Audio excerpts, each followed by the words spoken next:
지금 공수처에서 이첩 요구해서 검찰에서 사건을 이첩받았습니다. 그런데 군 장성들에 대한 사건은 이첩 안 받으셨어요. 그걸 다 받으셔야 돼요. 검찰이 이 사건에서 손을 떼야 됩니다. 그런데 그렇게 이첩 조정하신 것은 매우 아쉽게 생각합니다. 그런데 공수처가 저는 피의자 내란숙의 윤석열의 신병을 확보를 하셔야 되고 반드시 신속하게 하셔야 되지만 적법 절차를 제대로 지키시기 바랍니다. 왜냐하면 피의자 윤석열 내란숙에는 4년 전에도 감찰할 때도 온갖 법기술을 부려서 아주 사소한 것도 모두 문제 삼았습니다. 그래서 제가 감찰을 진행을 하기가 매우 어려웠어요. 지금 그 감찰과 관련된 징계와 관련된 1심 판결, 2심 판결을 반드시 참고하시기 바랍니다. 그런 말도 안 되는 거 가지고 계속해서 문제 삼아서 재판에서도 질질 끌면서 그것이 전부 다 문제가 됐고 어쨌든 결국에는 제가 감찰이 모두 적법했다고 판단을 받았지만은 저는 그걸로 수사도 받았어요. 압수수색도 당하고. 공수처에 대해서 그렇게 하지 않으라는 법이 있습니까? 그래서 적법 절차 반드시 지키셨으면 좋겠습니다. 공수처가 지금 검찰로부터 그러면 수사 기록은 모두 받으셨나요? 지금 일부 받고 또 추가로 지금 요청하고 있는 그런 전부 다 상황입니다. 받으셔야 됩니다. 왜냐하면 검찰의 수사 기록은 피의자 윤석열 내란 수계에 대한 수사 기록입니다. 그것은 피의자 윤석열에 대한 모든 증거 기록이에요. 그 수사 기록은. 그래서 거기에 지금 검찰에서 수사 중인 사건들에 대한 원본은 놔두고 모두 사본에서 받으셔야 됩니다. 그래야지 체포영장을 청구하실 때 그것이 모두 들어가야 됩니다. 그래야 범죄사실 구성에 대해서 완결성이 있을 건데요.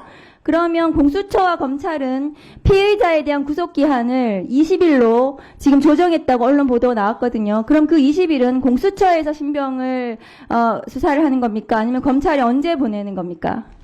기본적으로 지금 검찰과 공수처가 함께 그 20일을 연장이 되었을 때 20일을 쓸 수 있다라는 그런 계산하에 절반씩 사용하는 것으로 양해가 된 그런 그럼 상황입니다. 공수처 열을 하고 검찰 열을 합니까? 기본적으로는 그런 부분 그 정도로 얘기가 오갔습니다.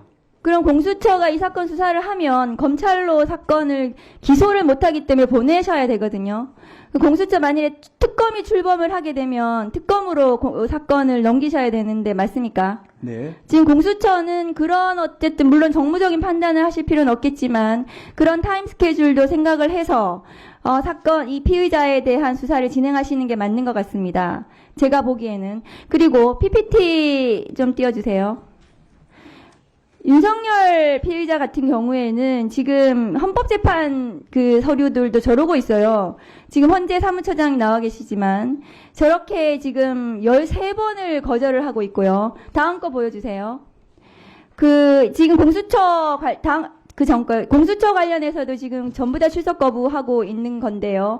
제가 보기에는 형사소송법 200조의 2 출석 요구에 불응할 우려가 있다고 보여집니다. 그러니까 출석 요구를 한 번 더 하시는 거를 검토하고 있다는 이제 언론이 나오고 있는데 아마 재고를 하실 것 같아요. 이렇게 할지 저렇게 할지 내부적으로 검토를 하시겠지만 200조의 이 영장에 의한 체포 정당한 이유 없이 윤석열 피의자는 절대 출석 안 합니다. 100번을 불러도 안 나올 거예요. 그리고 지금 어떤 태도를 보이고 있습니까? 탄핵이 우선이다. 본인은 무슨 쇼핑합니까? 탄핵 먼저 하고 그 다음에 수사받겠다. 어느 피의자가 대한민국의 어떤 공무원이 그렇게 쇼핑할 수 있습니까? 그런 쇼핑을 할 수가 없어요. 그런데 박근혜 예를 들더라고요. 박근혜 대통령 그때는 국정농단 사건이었고 그때는 내란외환이 아니었어요. 이거는 그래서 박근혜에 대해서는 탄핵을 먼저 하고 파면이 돼야지 기소가 가능하기 때문에 그 박근혜 대통령 같은 경우에는 그랬기 때문에 탄핵을 먼저 한 겁니다. 그런데 피의자 윤석열은 내란외환은 탄핵 안 해도 기소할 수 있습니다. 체포 구속할 수 있습니다. 그런데 지금 본인이 쇼핑하겠다는 거거든요. 탄핵 먼저 하고 수사해달라. 어느 국가기관이 그게 대한민국의 어떤 국가기관이 피의자가 징계 파면을 받아야 되는 공직자에 대해서 그렇게 해달라는 대로 해줄 수가 없습니다. 출석 요구에 불응할 우려가 있기 때문에 저는 체포영장을 청구해야 된다고 생각을 하고 반드시 신병을 신속하게 확보하는 것이 이 어지러운 아직도 내란이 지속되고 있는 이 상태 대한민국을 서둘러서 안정화시킬 수 있는 때라고 저는 생각을 합니다. 공수처장님께 부탁을 드립니다. 법무차관님, 네. 장관 대행이시죠? 네. 법무부로부터 제가 답변 받았는데 계엄사 인력 파견 관련해서 네. 본인 요청 못 받았다고 답변을 하셨는데 다만 네네. 지금 비상안전기획관의 인적사항 촬영 번호를 네네. 문의하는 전화가 왔다. 네네. 그렇습니다. 이거는 인적 요청한 거 아닙니까? 제가 보기에는. 아, 그거를 특정해서 지금 요청해서 전화가 왔으면 그거는 보내달라는 취지로 보여지고 검찰은 이 사건 수사에서 손을 떼세요. 왜냐하면 지금 국정원과 검찰이 이 내란에 개입했다고 의심받는 지금 복수의 증언들이 경찰 수사에서 나온 거 아닙니까? 선관위 서버 포렌식 검찰과 국정원에서 올 거니까 보조만 해줘라. 거기서 중요 임무 할 거다. 이 증언 나왔잖아요.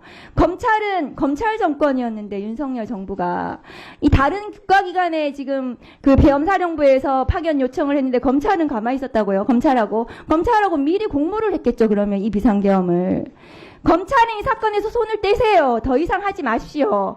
수사를 받아야 될 대상이지 수사를 할 주체가 아니에요. 검찰에 대해서는. 그리고 이 선관위 서버와 관련해서 검찰이 어떻게 내통을 했는지에 대해서 검찰이 소상히 나중에 수사를 제대로 밝히고 받아야 된다고 저는 생각을 합니다. 법무부 장관 대행께서 내부적으로 그렇게 법무부를 지금을 내란을 그렇게 진정을 시키셔야 됩니다. 그리고 법무부 차관께서 계엄 당일날 밤에 회의에 참석하셨죠. 네, 그렇습니다. 그 당시에 체포 대상이었던 지금 정치인들, 언론인들에 대해서 출국 금지 지시하신 적 있습니까? 아니요, 전혀 장관이. 없습니다. 네, 출국 전혀 금지 없습니다. 관련해서 출입국 관련해서 얘기를 했다는데 그런 적 없습니까? 당시에는 두 가지 사항을 말씀했는데 장관이 첫 번째는 수용시설 관련해서 수용자의 안전 관리가 필요하니까 교정시설의 수용자 관리를 안전하게 이루어질 수 있도록 챙겨보라는 것 한 가지. 두 번째는 출입국 관리 부분도 확실하게 해달라. 일반적인 걸 말씀하셨고 만약에 위원님 말씀하셨다시피 출국 금지를 만약에 말씀하셨다면 뭔가 조치가 이루어졌을 법도 한데 전혀 그런 것도 없고 시도한 자료도 없습니다. 이건 객관적인 자료로 증빙이 되기 때문에 예. 전혀 없습니다. 전혀 없습니다. 네, 없습니다.